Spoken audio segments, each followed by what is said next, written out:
பகல் தொழுகைக்கு சலாத்துன் நஹார் கியாமுன் நஹார் என்றெல்லாம் என்ன செய்கிறதில்லை, சொல்கிறது இல்லை. ஆனால் இரவு தொழுகையை பொறுத்த வரைக்கும் கியாமுல் லைல், அதாவது இரவிலே எலும்பி வணங்குதல் அப்படி என்று சொல்லப்படுறத நம்ம அதாவது ஃபிக்ஹுடைய நடைமுறையிலும் குர்ஆன் சுன்னாவுடைய நடைமுறையிலும் நிறைய என்ன செய்கிறோம், நம்ம பார்க்கிறோம். இந்த கியாமுல் லைல் அப்படி என்று சொல்கிறது எந்த பகுதியை குறிக்கும்? இரவில் நின்று வணங்குதல் என்றால் எந்த பகுதி அது குறிக்கும்? அப்படி என்பதில் இமாம் அஹ்மது பின் ஹம்பல் ரஹிமஹுல்லா அவர்கள் என்ன சொல்கிறாங்கன்னா, மக்ரிபில் இருந்தே என்ன ஃபஜ்ர் வரைக்கும் கியாமுல் லைல் தான், அது இரவில் நின்று தொழுகிற தொழுகை தான். ஒருவர் இஷா தொழுதாலும் அவர் இரவு தொழுகையில் இரவில் எலும்பி தொழுததுக்கு என்ன கூலி சொல்லப்படுதோ அந்த கூலி அவருக்கும் என்ன உண்டு. ஒருத்தர் இஷா என்ன செய்கிறாரு, ஜமாத்தா எல்லோரும் 8 மணி தொழுகிறாங்க, அப்போ இவரும் போய் என்ன செய்கிறாரு, ஜமாத்தா தொழுகிறாருண்டா அந்த நேரத்தில் அவர் எலும்பி அந்த தொழுகிறதுக்கான கூலி அவருக்கு என்ன உண்டு. எலும்பி தொழாது விட்டாலும் அந்த இரவில் தொழுதால் அந்த இரவு தொழுகை தொழுவதற்கான கூலி உண்டு அப்படின்னு இமாம் அஹ்மது பின் ஹம்பல் ரஹிமுல்லா சொல்கிறாங்க. இது மாதிரி சில நிறைய அறிஞர்கள் என்ன செய்கிறாங்க, இரவு தொழுகை என்பது மக்ரிபுக்கு பிறகுலேருந்து என்ன செஞ்சிடும், ஆரம்பித்து விடும் ஃபஜ்ர் வரைக்கும், ஃபஜ்ர் அதில் அடங்காது ஃபஜ்ர் வரைக்கும் அப்படின்னு என்ன சொல்லக்கூடிய செய்திகளை பார்க்குறோம். அவங்களோட அந்த வார்த்தைக்கும் ஒரு இது உண்டு. நம்ம கியாமுல் லைல் என்றது நேரத்தை வச்சு விளங்காமல் தொழுகையை வச்சு விளங்கினதுனால அது ஒரு புதிய கருத்து மாதிரி, நேரமென்று வச்சு விளங்கினீங்கன்னு சொன்னால் இரவில் எலும்பி தொழுத கூலி அவருக்கு உண்டாண்டு. இப்போ ரசூலுல்லாஹி ஸல்லல்லாஹு அலைஹி வஸல்லமோட ஹதீஸ் சொல்லி வருது, யார் இஷாவை ஜமாத்தோடு தொழுகிறாரோ அவர் அரைவாசி இரவு நின்று தொழுத கூலி அவருக்கு என்ன உண்டு அப்படின்னு ஹதீஸில் வருது. அப்போ அதுவும் என்ன சொல்லுது, இரவில் எலும்பி தொழுத கூலி அவருக்கு உண்டு என்ற செய்தி அந்த ஹதீஸ் என்னது சொல்லுது. அதுபோல் ஃபஜ்ரை யார் ஜமாத்து தொழுகிறாரோ அவர் அடுத்த அரைவாசி என்ன, அதாவது இரவில் நின்று தொழுத கூலி அவருக்கு உண்டு அப்படின்னு வருது. அப்போ இந்த இடத்துல பார்த்தீங்கன்னு சொன்னால் இரவு தொழுகை அப்படிங்கிற அந்த பகுதியை இஷாவுக்கு ரசூல் ஸல்லல்லாஹு அலைஹி வஸல்லம் சொல்லக்கூடிய ஒரு புரிந்து கொள்ளக்கூடிய அமைப்பில் அது இருக்குது. எனவே சில பொழுதுகளில் ஜமாத்து பிந்தி, இப்போ நம்ம இந்த தராவி தொழுகை பார்க்குறோம், இஷா தொழுது முடிச்சோடனே தராவி தொழுகிறோம். இஷா கியாமுல் லைல் அடங்குது, அடுத்த செகண்டே தொழுகிற தராவி என்ன செய்யலை, கியாமுல் லைலில் அடங்கலை அப்படின்றது மொழி ரீதியாக என்ன ஒரு பொருத்தமிட்ட ஒரு தன்மை தான். மொழி ரீதியாக எடுத்துக்கொண்டு சொன்னால் இஷாவும் என்ன நம்ம இரவில் தொழுகிற தொழுகை தான், அந்த இரவு தொழுகையுடைய அந்த கூலி உண்டு அப்படி என்று சொல்லக்கூடிய அதாவது அறிஞர்கள் இருக்கிறார்கள் என்பதை நம்ம அடிப்படையாக நம்ம புரிந்து கொள்ள வேண்டும். எனவே கியாமுல் லைல் அப்படின்றது நேரம் என்ற அடிப்படையில் எடுத்து பார்த்தீங்கன்னு சொன்னால் மக்ரிபுக்கு பின்னிருந்து ஃபஜ்ர் வரைக்குமான நேரத்தையும் இரவு தொழுகை அப்படி என்று சொல்லி அறிஞர்கள் என்ன செய்திருக்கிறார்கள், சொல்லி இருக்கிறார்கள். இதில் நம்ம ஒரு முடிவுக்கு வர வேண்டிய அவசியம் ஒன்றும் இல்லை.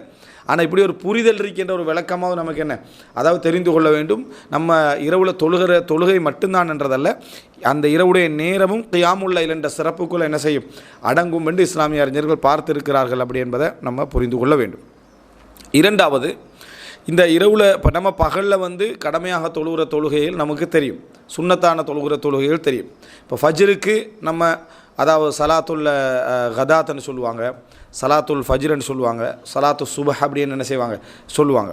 அதே போல் துஹருக்கு சலாத்துல் துஹர் அப்படின்னு சொல்லுவோம், சலாத்துல் ஹாஜிரான்னு அரபில் சொல்லுவாங்க. அஸ்ருக்கு சலாத்துல் உஸ்தான்னு என்ன செய்வாங்க சொல்லுவாங்க. மகரிபுக்கு வித்ருன் நஹார், பகலுடைய வித்ர் அப்படின்னு ஆயிஷா ரலியல்லாஹு சொன்னதாக என்ன செய்தி வருது, மகரிப் என்ற பேர். இஷாவுக்கு அதமா என்று சொல்லி என்ன ஆராபுகள் கிராமப்புறவாசிகள் சொல்லக்கூடிய வளமை இருந்தது அப்படின்ற செய்திகளை நம்ம பார்க்குறோம். இது மாதிரி ஃபர்லுடைய தொழுகைகளுக்கு நமக்கு தெரியுது. சுன்னத்தான தொழுகையில் பகலில் நம்ம துஹா அப்படின்னு சொல்லி என்ன சொல்கிறோம். அதே போல் ராத்திபான சுன்னத்துக்கள் அப்படின்னு என்ன செய்கிறோம் சொல்கிறோம், நஃபிலான சுன்னத்துக்கள் இப்படி சொல்கிறோம்.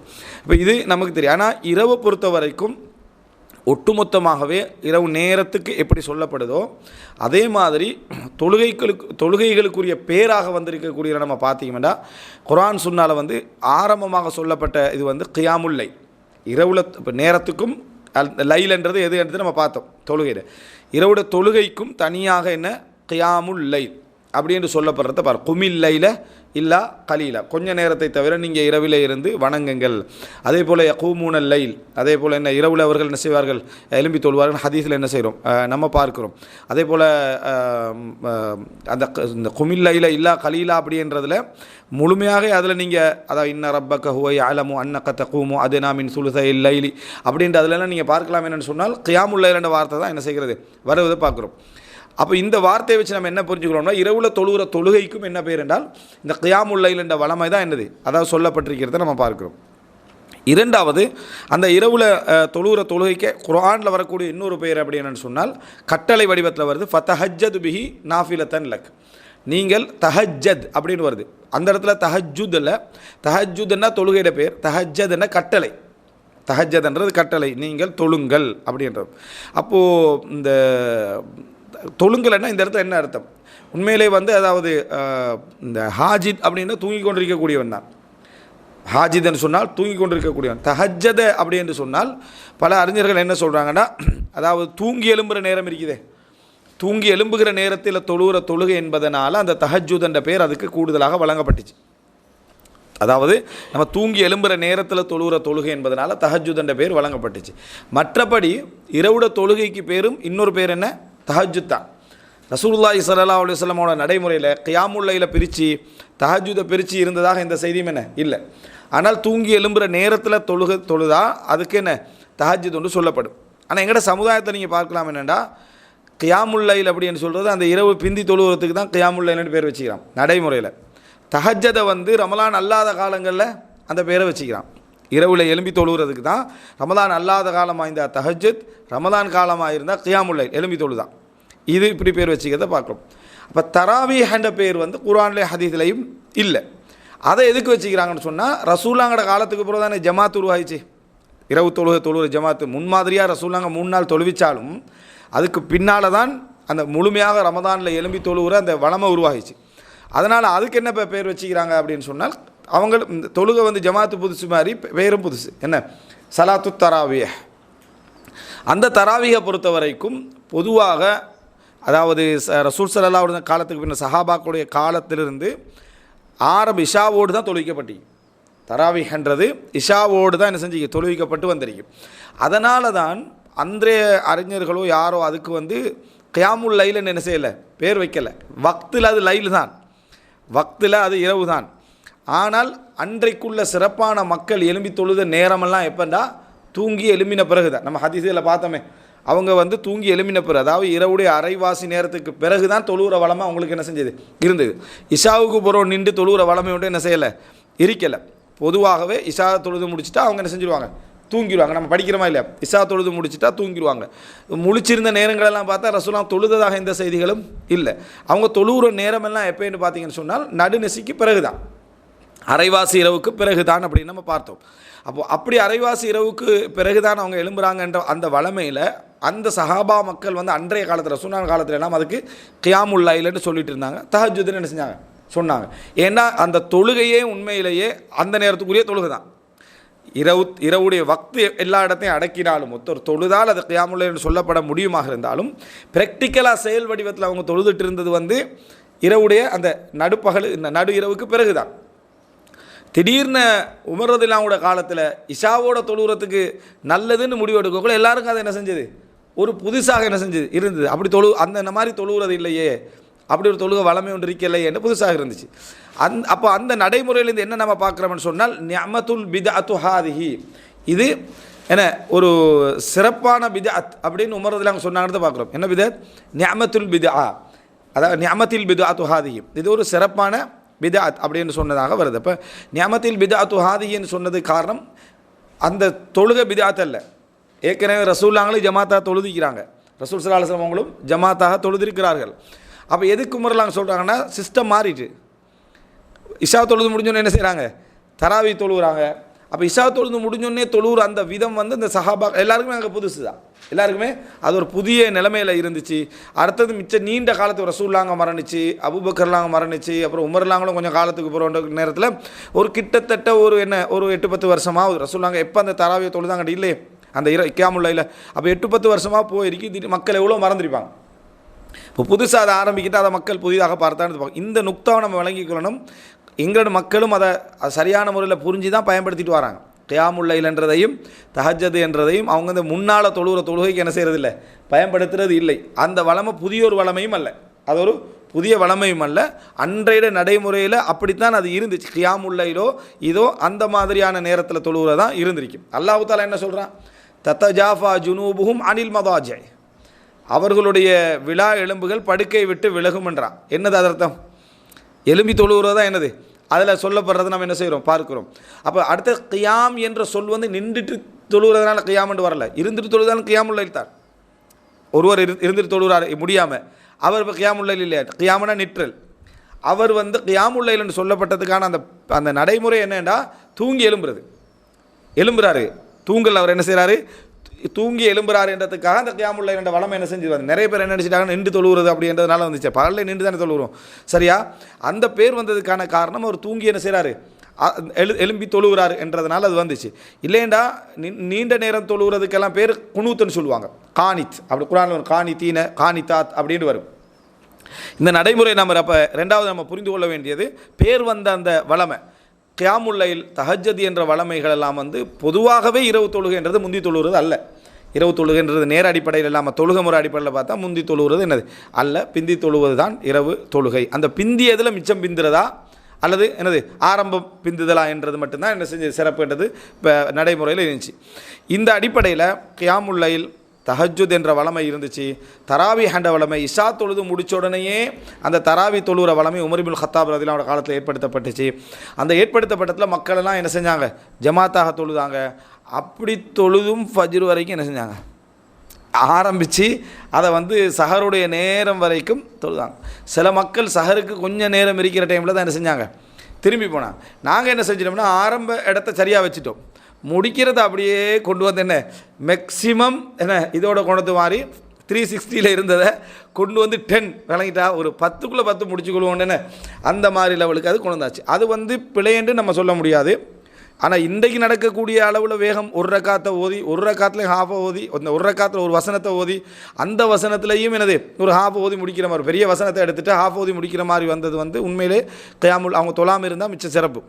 வீட்டில் போய் தொலை விடுறது மற்ற மக்களுக்கு செய்கிற ஒரு ராகத்தது அந்த லெவலுக்கு கொண்டு வந்து சேர்த்துட்டாங்க. அந்த லெவலுக்கு வந்திருக்கக்கூடாது. அட்லீஸ்ட் ஒரு அரை பக்கமாவது ஓதுற அளவுக்காவது மக்கள் என்ன செஞ்சிருக்கணும் இருந்திருக்கணும். இன்றைக்கு பொதுவாக ஒரு மக்களுடைய நிலைமையெல்லாம் பார்த்தா ஒரு அட்லீஸ்ட் ஒரு பக்கம் ஓதுற அளவுக்குலாம் மக்கள் நிற்கிறாங்க. ஒரு ரக்காத்தில் வந்து ஒரு பக்கம் ஓதினா அது வந்து ஒரு சாதாரணமாக மக்கள் நிற்கிறது தயாராக தான் நிற்கிறாங்க. ஆனால் அதை இமாம்கள் என்ன செய்கிறாங்க அப்படி செய்கிறாங்க இல்லை. இந்த ஒரு பக்கம் என்றதை அந்த 23 ரக்காத் தொழுகிறதுனால என்ன மிச்சம் வேகமாக முடிக்கணும் என்ற அடிப்படையில் என்ன செஞ்சிட்டாங்க அது போயிட்டு இருக்கிறத பார்க்குறோம். எனவே இந்த வளமை இஷாவுக்கு பின்னால் தொழுகிற வளமைன்றது பிற்காலத்தில் ஏற்படுத்தப்பட்டுச்சு. அப்போ அதுக்கு வந்த பேர் தான் தராவீஹ். இந்த தராவீஹ் அப்படி என்ற பேர் எப்படி வந்துச்சு அப்படின்னா இதுக்கு பேர் மிர்வஹா ஃபேன் ராகத்து தாரதுனால அதுக்கு பேர் என்ன மிர்வஹான்னு சொல்கிறது. ராஹத் அப்படின்னு சொல்லுவோம், ராஹத்துன்னு சொல்லி நம்ம சொல்லுவோம். இந்த அடிப்படையில் அதாவது தர்வீஹத்துன் அப்படின்னா ஒரு ரெஸ்ட்டுன்னு அர்த்தம், ஒரு ரெஸ்ட்டு கொடுக்குன்னு அர்த்தம். தர்வீஹத்தான் அப்படின்னா 2 ரெஸ்ட்டு கொடுக்குறது. தராவீஹ் அப்படின்னா நிறைய ரெஸ்ட் என்ன செய்கிறது கொடுக்குறது, அதான் தராவீஹ்ன்றது. சலாம் கொடுத்துட்டு கொஞ்சம் நேரம் கொடுக்குற, சலாம் கொடுத்துட்டு கொஞ்சம் நேரம் கொடுக்குற. சிலர் வந்து 4 இப்போ 23 தொழுகிறவங்களா இருந்தால் 4 அப்படின்னு என்ன செஞ்சாங்க கொடுத்தாங்க. அல்லது 2 அப்படி என்ன செஞ்சாங்க ராகத்து கொடுத்தாங்க. இந்த ராகத்து கொடுத்தல் என்றது பேருக்கு தான் தர்வீஹத்துன் அப்படின்றது. தொழுகை தர்வீஹா இல்லை, இப்போ தொழுகை தான் இப்போ தர்வீஹாவாக பேத்தி விளங்கிட்டா. இப்போ என்ன நடந்துட்டீங்கன்னா தராவீஹண்டா தொழுகை தராவீஹ் ஆயிட்டு. தொழுகை தராவீன்னா என்ன அவன் ராகத்தாக தான் தொழுகிறான். ஏன் கன்ஃபார்மாக இன்னும் 2 நிமிஷத்துக்குள்ளே முடிஞ்சிடுவேன்றான். 4 ரக்காத்தைக்குள்ளே தைரியமாக சொல்கிறேன் இந்த தராவை முடிச்சுட்டு வரேன்றான். இந்த 2-3 நிமிஷத்தில் வந்துடுவேன்னு அவ்வளோ குயிக்காக சொல்கிறான்னா அவன் எதில் ராகத்தாக்கிறான்? இப்போ அதாவது தொழுகையுடைய நேரம் குறைக்கப்பட்டு அவன்கிட்ட ராகத்து இப்போ அங்கே போயிட்டு ஈமானிய ராகத்தில் வேகத்தில் அவனுக்கு ஒரு ராகத்தை செஞ்சுட்டு போயிட்டு. அப்போ தர்வீஹான்னு சொல்லப்பட்டதே 2 தொழுகைக்கு இடையில கொடுக்குற ராகத்துக்காக என்னது சொல்லப்பட்டுச்சு. இன்னொன்று இருக்குது ஜில்சத்துல் இஸ்திராஹான்னு சொல்லுவாங்க. ஜில்சத்துல் இஸ்திராஹாண்டா என்ன? ரசூல் ஸல்லல்லாஹு அலைஹி வஸல்லம் சொன்னாங்க தொழுகையின் ஒவ்வொரு ஒற்றையிலும் என்ன ரசூல் ஸல்லல்லாஹு அலைஹி வஸல்லம் அவர்கள் ஜில்சத்துல் இஸ்திராஹா செய்யக்கூடியவர்களாக இருந்தார்கள்னு வருது. தொழுகையின் ஒவ்வொரு ஒற்றையிலும் என்ன நம்ம முதலாவது ரக்காத்தில் சுஜூதில் இருந்து எழும்புகிற டைமில் என்ன செய்வோம் உட்கார்ந்துட்டு எழும்புவோம். அடுத்த ஒற்றை என்ன 3வது ரக்காத்து, 3வது ரக்காத்தில் என்ன செய்வோம் இருந்துட்டு எழும்புவோம். இது ஹதீஸ், இது வந்து ஹதீஸ்.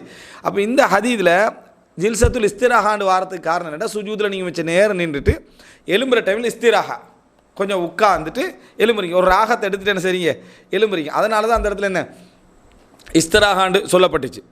அதே மாதிரி இப்போ இதுக்கு இந்த ராகத்தன்றது அப்போ அந்த இடைவெளி விடுவது அப்படின்றது. அதனால தான் இஸ்லாமிய அறிஞர்களுக்கு மத்தியில் இஸ்திராகா சுன்னத்தா அனுமதியா அப்படின்ற கருத்து முறைப்பாடு வந்துச்சு. அந்த இஸ்திராகா உட்கார்ந்துட்டு எழும்பது சுன்னத்தா தொழுகையுடைய சுன்னத்துக்களில் உண்டா, நீங்கள் விரும்பினா இருந்துட்டு என்ன செய்யலாம் எலும்பலாம் அப்படின்றதில் உண்டாண்டு கருத்து முரண்பாடு வந்ததுக்கு அதுதான் காரணம் ராகத்ன்றது. அப்போ தர்வீஹா இதுலேருந்து தான் தராவீஹ் என்ற அந்த பேர் என்ன செஞ்சு வந்துச்சு. இப்போ அந்த நடைமுறையில் வந்து இமாம் புகாரி வந்து சலாத்து தராவீஹ் என்ற தலைப்பு போடுறதெல்லாம் இந்த கோணத்தில் நீங்கள் பாருங்கள். இந்த கோணத்தில் பார்த்தீங்கன்னா அப்படி ஆரம்பிக்கிற நேரத்துக்கு மாற்றமான ஒன்றுக்கு தராவீஹ்னு சொல்கிறது இல்லை. அதனால தான் ரமலான் அல்லாத காலங்களில் தராவீஹ் இல்லை. ரமலான் அல்லாத காலங்களில் தராவீஹ் இல்லை. இப்போ ஒருத்தர் வந்து ரசூலாங்க 20 தொழுதுகிறாங்க தானே, வாங்க ரமலான் அல்லாத காலத்தையும் தராவீஹ் தொழுது, அது ஒரு பிதத்தாக பேத்துரும். ரமலான் அல்லாத காலங்களில் தராவீஹ் உண்டு இல்லை. அப்போ தராவீஹ் உண்டு இல்லை என்று இந்த பாயிண்ட்டை விளங்காமல் நிறைய பேர் கியாமுல் லைல் வேறு தராவீஹ் வேறு என்று சொல்கிறாங்க தானே. ரக்காத்தில் முரம்படுற டைமில் கியாமுல் லைல் வேறு தராவீஹ் வேறு என்று இந்த அடிப்படை எல்லா தொழுகையும் உண்டு தான், எல்லா தொழுகையும் உண்டு தான். ஆனால் ஆரம்பித்த நேரம் அந்த நடைமுறையுடைய பழக்கத்தில் மாற்றம் தான் அந்த பேரை என்ன செஞ்சது எங்களுக்கு வேறொரு அர்த்தத்தில் தந்துச்சு. அதனால் ரமதான் அல்லாத காலத்தொத்தர் இஷாவுக்கு போகிறோம் நம்ம என்ன ரமதானில் மட்டும் தொழுவது, ரசூல் ஸல்லல்லாஹு அலைஹி வஸல்லம் எப்பயுமே இரவில் தொழுதிக்கிறாங்க தானே அப்படின்னு எடுத்தாங்கன்னா அவர் வந்து பிதத்தை தான் என்ன செய்கிறார், உருவாக்குறார். ஏன் கியாமுல் லைல் ரமதானுடைய காலங்களில் நல்லா வலியுறுத்தப்பட்டு கடுமையாக அதை இன்னஹு மன் காம ரமதான ஈமானன் வஹ்திசாபன் ஒஃபீர் லஹுமா தக்கத்தம் மின் தம்பி. ரமதானில் யார் ஈமானோடும் கூலி எதிர்பார்த்தும் எழும்புகிறாரோ அவருக்கு அதுக்கு முன்னால் அதாவது செய்த பாவங்கள் அனைத்தும் மன்னிக்கப்படும் வருது. இது மற்ற நேரங்களுக்கு என்ன செய்யலை, வரலை. அப்போ அதனால தான் மற்ற பொதுமக்களும் தொழாத கியாமுல் லைலில் ஈடுபடாத பொதுமக்களும் ரமதான்லையாவது என்ன செஞ்சிடணும், அவர்கள் தொழுதுவிட வேண்டும் என்ற அந்த வழிமுறை ஏற்படுத்துறதுக்காக வேண்டி நிறைய மக்கள் என்ன செஞ்சாங்க, உமர் ரலியல்லாஹு காலத்தில் வந்து பள்ளியில் ஒவ்வொரு இமாமுக்கு பின்னால் நின்று தராவி தொழ ஆரம்பித்தாங்க, அந்த இரவு தொழ ஆரம்பித்தாங்க. உமரில் அவங்க வராங்க, ஒரு கூட்டம் அங்கே ஜமாத் நடத்திட்டு அவங்க விருப்பமான இமாமுக்கு பின்னால் இன்னொரு 5 பேருக்கு 5 பேர் இன்னொரு பின்னால் இப்படி இருக்குது. இதை பார்த்துட்டு உமர் ரலியல்லாஹு அவர்கள் இதெல்லாத்தையும் என்ன ஒன்றுக்கு கீழே உருவாக்குவோம் என்று சொல்லி தான் இந்த தராவி தொழுகை என்ன செய்கிறாங்க, அதாவது அந்த இடத்துல ஏற்படுத்துகிறாங்க.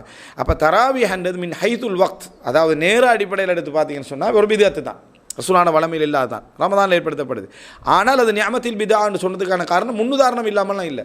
தொழுகைக்கு முன்னுதாரணம் இருக்குது, வக்தில் அனுமதி இருக்குது, நேரம் தான் அதனுடைய சப்ஜெக்ட் அப்படின்றத நம்ம என்ன செய்யணும், நம்ம புரிந்து கொள்ள வேண்டும்.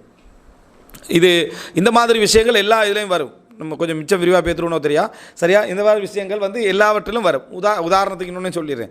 இப்போ உதாரணமாக மக்கள் வந்து இப்போ நம்ம உம்ராவுக்கு போகிறோம்னு வைங்களேன், உம்ராவுக்கு போகிறோன்னு சொன்னால் ரசூலாங்க வந்து இந்த நஜித் பகுதி இந்த கிழக்கு பகுதியிலேருந்து வரவங்களுக்கெல்லாம் கர்னூல் மனாசின்னு ஒரு இடம் சொன்னாங்க. கர்னூல் மனாசில் இடத்துல மக்கள் வளமையாக ஒரு இடத்துல ஹெராம் கட்டிட்டு வருவாங்க. மக்கள் வளமையாக ஒரு இடத்துல ஹெராம் கட்டிட்டு வாங்க. உதாரணமாக சைலண்ட்ரிக்கு சைலுல் கபீரன் அந்த இடத்துல ஹெராம் கட்டுவாங்க. கொஞ்சம் காலத்துக்கு போகிற ஜபல் குர்னல் இதில் வந்து ஒரு புதிய ஹெராம் கட்டுற இடம் என்ன செய்யுது, உருவாகுது. இப்போ யாரும் சொல்லிடக்கூடாது என்ன புதுசாக என்ன ஒரு விதத்தான ஒரு இஹ்ராம் கட்டுற இடத்த உருவாக்கிட்டாங்க. இங்கே தான் வளமை. ஆனால் கர்னூல் மனாசில் அது வரைக்கும் போகுது. கர்னூல் மனாசில் வந்து அந்த ஹதாவில் உள்ள அந்த ஜபல் குர்ன் வரைக்கும் போகுது. அங்கே ஒரு பள்ளியை கட்டி இங்கே நீங்கள் என்ன செய்யலாம், இஹ்ராம் அணியலாமண்டா. இது புதுசு தான். இங்கே ரசூலாங்க அந்த தாய் மக்கள் இஹ்ராம் கட்டலை தான். ஆனால் ரசூலாங்க சொன்ன அந்த கர்னூல் மனாசுடைய எல்லைக்குள்ளே அது என்ன செய்யுது வருது.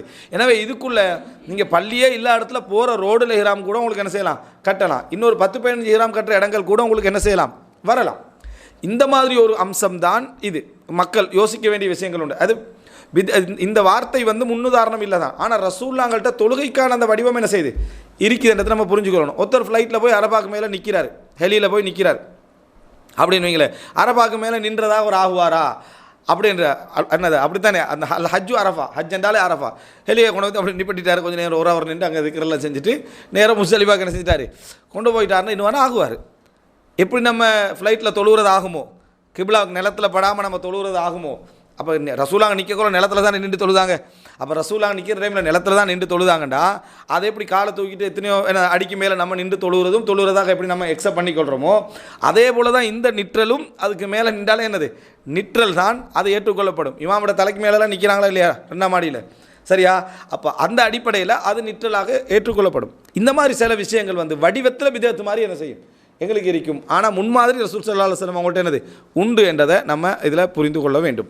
இந்த அடிப்படையில் தான் தராவி என்ற சப்ஜெக்டை நம்ம புரிஞ்சு கொள்ளணும். எனவே ரமதான் அல்லாத காலங்கள் ஒருத்தர் தராவி கேட்டால் இப்போ உங்களுக்கு இது ஏன் பிழை அப்படின்றது சிம்பிளாக என்ன செஞ்சிடலாம், அதை புரிஞ்சிடலாம்.